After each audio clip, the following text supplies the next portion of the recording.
एक बार एक राजा ने अपने एक जागीरदार से एक शानदार उपहार प्राप्त किया। उपहार के रूप में दो सुंदर पक्षी मिले। दोनों भी इतने सुंदर थे कि राजा मोहित हो गए और दोनों को अपने दरबार में रहने के लिए रख लिया।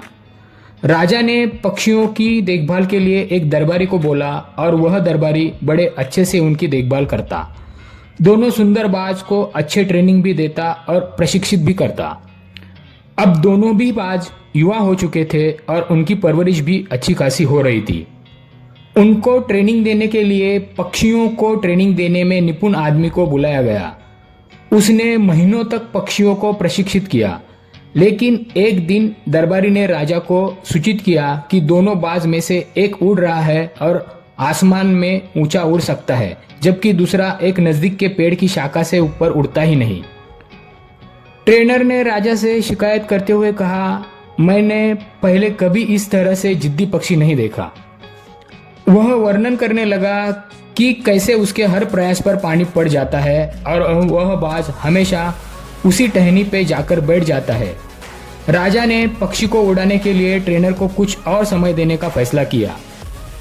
महीनों बीत गए, लेकिन बाज कभी उस शाखा से ऊपर नहीं गया।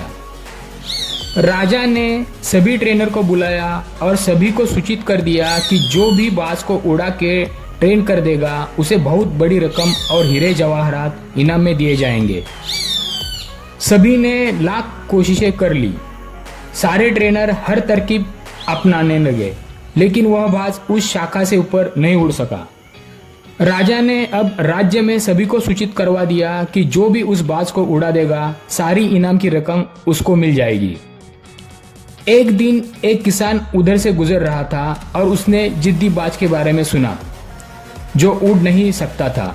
उसने सोचा कि वह पक्षी को उड़ाने की कोशिश करेगा। बाकी सभी कोशिशें करने के बाद राजा पक्षी को उड़ाने के लिए बेताब था, इसलिए उसने किसान को पक्षी को उड़ाने का प्रयास की अनुमति दी। अगली सुबह जब राजा अपनी बालकनी से दो शानदार बाज को आसमान में उड़ता हुआ देखकर रोमांचित हो गया। राजा को विश्वास नहीं हो रहा था। राजा ने अपने सवालों का जवाब देने के लिए किसान को बुलवा लिया। राजा ने कहा, मैं आपका रहस्य जानना चाहूंगा। मुझे बताओ तुमने कैसे किया जो सबसे उच्च प्रशिक्षित, सहज और बुद्धिमान पुरुष नहीं कर सके। बाज ने उड़ान कैसे भरी? किसान ने कहा, यह वास्तव में काफी सरल था।